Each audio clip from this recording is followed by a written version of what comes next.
Selamat tahun baru umat yang dikasihi Tuhan. Memasuki tahun 2021, tentu kita semua harus terus mengandalkan firman Tuhan di dalam kehidupan kita. Di tengah dunia yang masih dipenuhi ketidakpastian ini, maka kita harus semakin mengenal Sang Firman yang telah menjadi manusia. Maka, untuk memperdalam pemahaman kita akan Sang Firman itu, selama beberapa pekan, RH Online Bonti kali ini akan mengambil tema gelar-gelar Tuhan Yesus di dalam Alkitab. Selamat mengikuti dan selamat bertumbuh di dalam pengenalan akan Tuhan.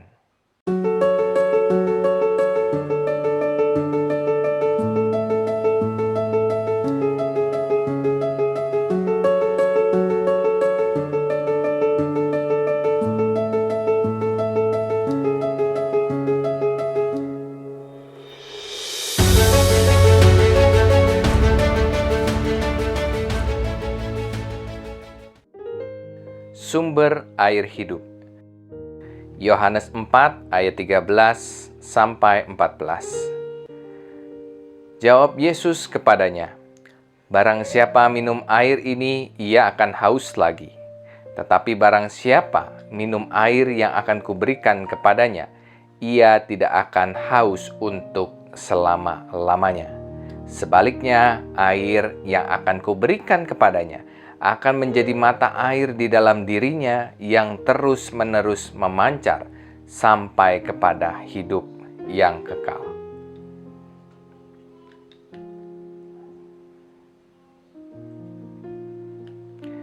Air merupakan kebutuhan utama dari makhluk hidup, terutama kita manusia.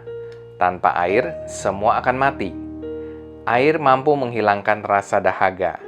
Dengan air, rasa haus akan hilang dan kita pun mengalami kelegaan.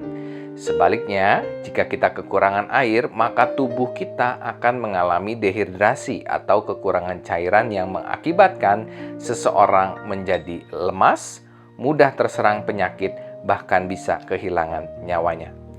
Suatu ketika, saat melintasi daerah Samaria, Tuhan Yesus berhenti sejenak untuk duduk melepas lelah di pinggir sumur. Di siang hari yang disertai panas terik itu, datanglah seorang perempuan Samaria untuk mengambil air bagi dirinya sendiri. Di sanalah Tuhan Yesus memperkenalkan dirinya sebagai sumber air hidup. Air hidup adalah gambaran Roh Kudus yang Tuhan janjikan kepada kita. Kalau tubuh jasmani kita saja bisa lemas kalau kekurangan air, maka roh yang ada di dalam diri ini pun bisa layu dan mati apabila tidak disiram dengan air hidup. Ibarat tanaman yang tidak mendapat siraman air, roh kita lambat laun akan lesu. Roh Kudus sangat berperan aktif dalam keseluruhan aspek kehidupan rohani kita. Karena Roh Kudus adalah penolong dan penghibur bagi kita. Dan sumber dari Roh Kudus itu adalah Tuhan Yesus. Bagaimana orang-orang percaya masih bisa mengucap syukur meski berada di tengah tekanan hidup yang berat? Maka jawabannya adalah karena ada Roh Kudus yang tinggal di dalam mereka. Bahkan bukan hanya itu, mereka pun dapat bersaksi sehingga semua orang dapat melihat pancaran air hidup itu di dalam diri mereka. Bersama dengan Roh Kudus, iman kita akan kuat meski harus mengalami berbagai macam pencobaan yang berat. Roh Kudus juga yang memberikan damai di hati kala kita mengalami kesesakan. Dikatakan dalam ayatnya yang ke-14b, sebaliknya air yang akan kuberikan kepadanya akan menjadi mata air di dalam dirinya yang terus-menerus memancar sampai kepada hidup yang kekal. Tuhan Yesus menghapuskan dahaga jiwa. Ia menyegarkan jiwa.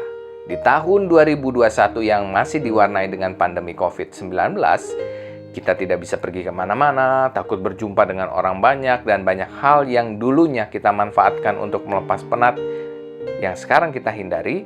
Tentunya kondisi seperti ini mengajak kita untuk menggali sumber yang melegakan ketandusan kerohanian kita. Kita tahu bahwa sebagai orang percaya, menjadikan Tuhan Yesus sebagai sumber air hidup yang melegakan jiwa adalah hal yang penting. Tetapi pertanyaannya adalah bagaimana caranya supaya kita dapat menikmati air hidup dari Tuhan Yesus di dalam kehidupan kita. Yang pertama, menyadari rasa haus akan air hidup sebagai sebuah kebutuhan. Tuhan Yesus menegaskan dengan kata, barang siapa haus.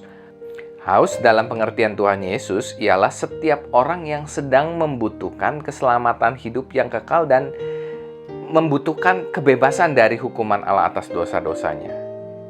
Jadi, pernyataan Tuhan Yesus ini memberikan penekanan buat orang-orang untuk menyadari dirinya haus dulu. Dan juga memberikan peluang kepada siapapun yang menyadari akan kebutuhannya.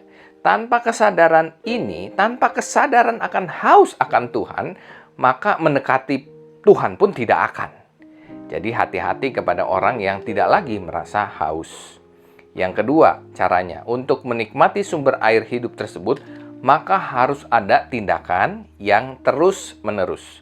Tindakan minum yang dituliskan di Injil Yohanes yang kita baca barusan bukanlah tindakan sesaat yang terjadi hanya satu kali, melainkan suatu tindakan minum yang bertahap dan berkali-kali. Kata minum dalam bahasa Yunani ini adalah pineto, merupakan bentuk imperatif yang berarti suatu tindakan yang berkesinambungan atau berulang-ulang. Jadi, untuk bisa menikmati air kehidupan, kita harus melakukan tindakan datang kepada Tuhan Yesus, Sang Sumber Air Hidup itu berkali-kali. Bukan hanya pada saat kita membutuhkan saja atau waktu sukar, tetapi setiap saat, yaitu siang dan malam.